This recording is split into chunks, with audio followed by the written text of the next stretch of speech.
Jangan kuliah di Jakarta.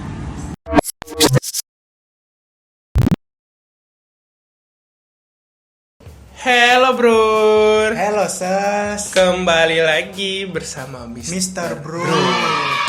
Kali ini kita akan ngebahas tentang experience sharing.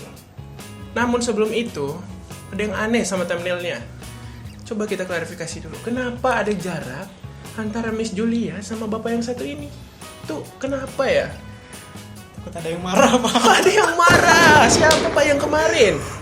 Yang kemarin mana ya? Gak bercanda. Serius lah, jelasin, pengen tahu. Jadi gimana ya, gue juga bingung nih. Gue itu emang dari dulu emang jarang banget deket sama cewek. Jadi ya mohon maaf buat Miss Julia karena ada jarak, karena ya udah kebiasaan lah. Oke, kita lupain itu Pak. Kita bahas ke pembahasan kita, yaitu tentang experience sharing.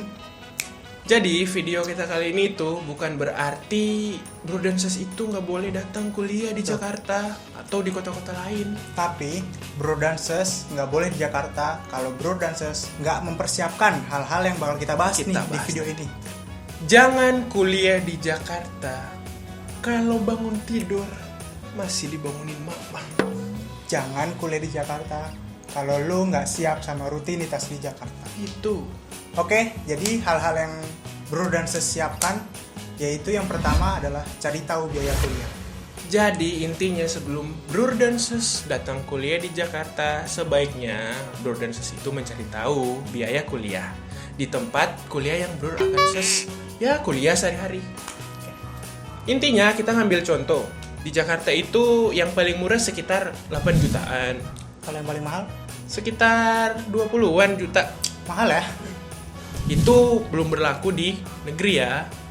Dan itu juga tergantung universitas sama jurusan yang Bro dan Sis pilih. Dan Bro dan Sis juga harus pinter-pinter nyari beasiswa. Pinter-pinter. Ya, buat ngurang-ngurangin biaya kuliah lah. Dan yang kedua adalah tempat tinggal. Gak mungkin dong Bro dan Sis itu datang jauh-jauh kuliah ke Jakarta, terus Bro dan Sis ngegembel. Ya, jadi Bro dan Sis harus mencari tahu informasi seputar biaya kos. Ya. Jadi biaya kos di Jakarta itu cukup bervariatif, itu tergantung kawasan yang Bro dan Sis pilih. Kita udah observasi Pak. Observasi tentang biaya kos di Jakarta dan beserta fasilitas yang diberikan. Berikut video. Ini Pak, saya mau nanya pertama itu soal harga. Betul. Harga itu berapa? Untuk berapa orang? Untuk satu atau dua orang? Kalau untuk satu orang itu 1,6. Itu plus laundry. Iya. Kalau 2 orang 1,8 plus laundry. Bisa nambah orang? Misalnya bisa satu kamar bisa sampai berapa orang?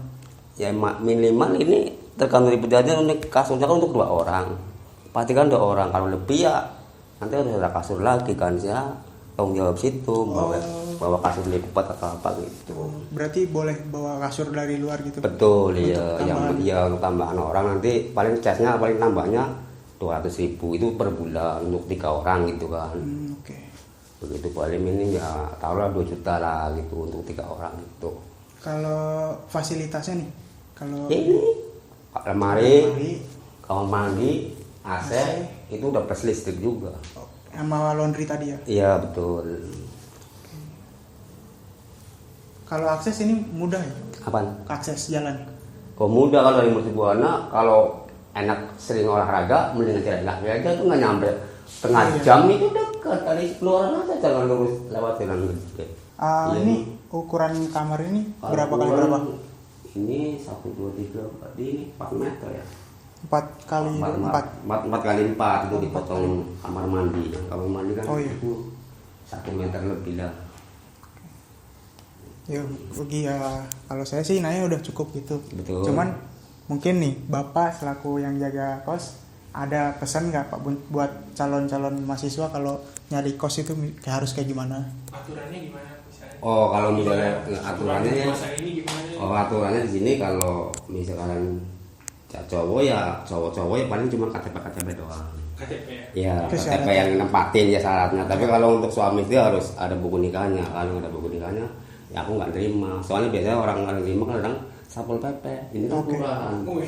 Kayaknya apalagi bulan puasa ini, Oh iya benar. begitu kan ya. Kalau ada orang maksa silakan, ada bapak nggak tanggung jawab ya, tanggung jawab kamu sendiri. Dan sebagai pembanding, kita juga punya informasi seputar kos-kosan lain selain video yang tadi. Berikut videonya. Berarti kalau yang nggak ada apa-apanya gini 800 ya? Iya. Terus kalau misalnya yang ada AC 12. Ya, Ada AC 12. fasilitas ya seadanya kayak gitu, paling lemari, meja, kasurnya seadanya ya, soalnya ini udah tua-tua juga. Jadi ada lemari, Lemari, meja, meja, ya kayak gitu kasur. lah. Udah pokoknya ini. Seadanya ya. Bisa nambah itu ya, exhaust itu ya. Bisa emang ada eksosnya. Tapi dicabut ya? Nanti kalau ada yang ngisi baru disiap-siap kan, biasanya dibersihin. Oke. Yang ketiga yaitu biaya kuliah. Anjing.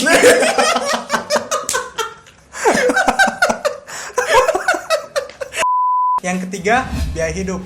Soalnya tempat kos yang Bro dan Sus pilih itu berpengaruh sama biaya hidup Bro dan Sus di Jakarta. Misalnya adalah tempat makan. Biaya hidup di daerah perkotaan itu berbeda dengan biaya hidup kalau Bro dan Sus ngekos di jauh di daerah dari perkotaan. Jadi kawasan itu menentukan biaya hidup. Yaps. Dan yang keempat, yang paling penting adalah mental. Jadi Bro dan Sus itu harus mempersiapkan mental Bro dan Sus untuk menghadapi semua aktivitas, baik itu di kampus, baik itu di lingkungan tempat Bro dan Sus tinggal. Lu aja batuk nelpon mama. Soalnya kalau lu nggak kuat dan lu sakit, lu nggak bisa ngarepin siapa-siapa Iya. di sini. Jadi lu harus mandiri. Kuat, Itu. nggak boleh sakit. Oke, segitu aja video experience sharing dari Mr. Bro. Semoga bermanfaat buat dede-dede gemes yang mau kuliah ke Jakarta. Calon dedek gemes. Aduh. Yang nanti bakal ketemu om gemes. Bukan gua tapi dia. Jadi intinya hal-hal yang tadi kita sebutin itu Yap. nggak cuman berlaku buat di Jakarta, tapi juga di kota-kota Kota-kota lain. lain. Intinya Bro dan Sus harus mempersiapkan semua yang kita bicarakan tadi. Oke. Sekian video kita kali ini. By the way, ini video kedua. Yaps, betul Jangan sekali. lupa ditonton yang sebelumnya. Jadi kita sekaligus berterima kasih kepada Bro dan Sus atas respon yang positif berupa kritik, saran yang sifatnya Membangun kita. demi kemajuan Mr. Bro. Kontennya jadi lebih bagus. Yo, ya kan? Dan yang paling penting adalah subscribe. Mr. Bro. Bye.